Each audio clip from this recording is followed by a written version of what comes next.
Vous pensez que c'est l'âge, que passé 60 ans, l'énergie diminue et qu'il faut l'accepter.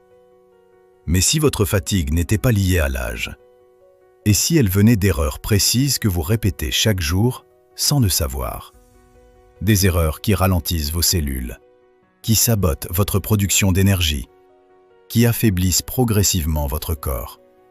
Le problème, c'est que ces gestes paraissent normaux. Ils sont même considérés comme sains par beaucoup de personnes. Pourtant, ils peuvent littéralement vider votre réserve d'énergie. Je vais vous montrer les 3 principales erreurs qui détruisent votre vitalité.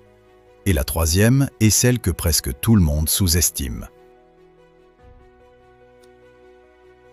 La première erreur concerne votre petit déjeuner. Après 60 ans, votre métabolisme change. Votre sensibilité à l'insuline diminue et votre capacité à produire de l'énergie rapidement devient plus fragile. Pourtant, beaucoup commencent la journée avec pain blanc, confiture, jus de fruits, céréales sucrées.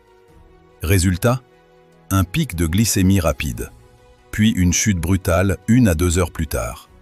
Et cette chute n'est pas anodine. Quand la glycémie s'effondre, votre corps libère du cortisol pour compenser. Le cortisol est une hormone de stress.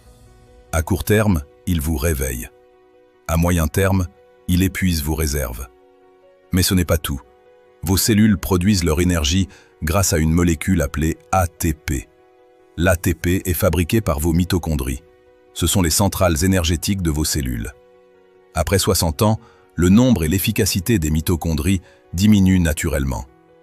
Si vous ajoutez à cela des pics glycémiques répétés chaque matin, vous créez inflammation légère chronique, résistance à l'insuline, production d'ATP moins efficace.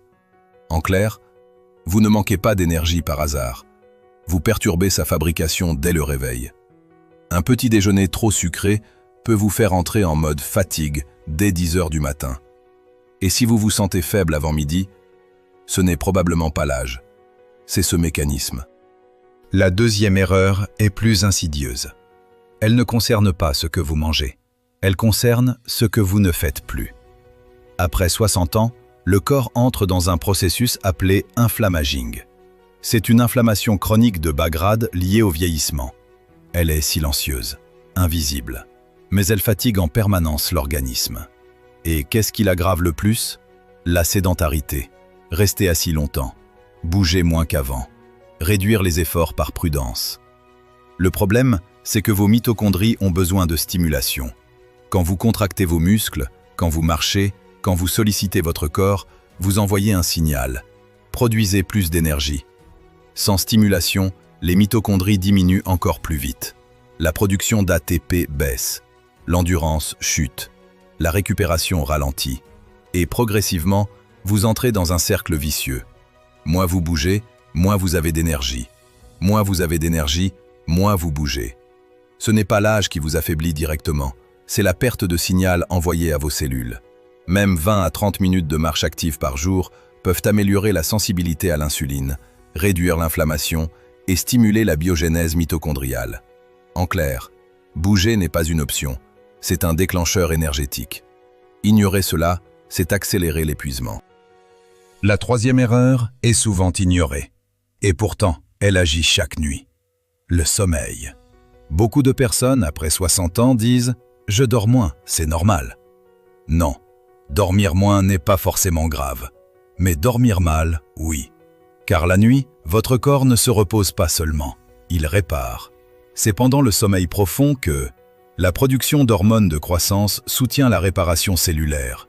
Les mitochondries se régénèrent. L'inflammation diminue. Le cerveau élimine ses déchets métaboliques.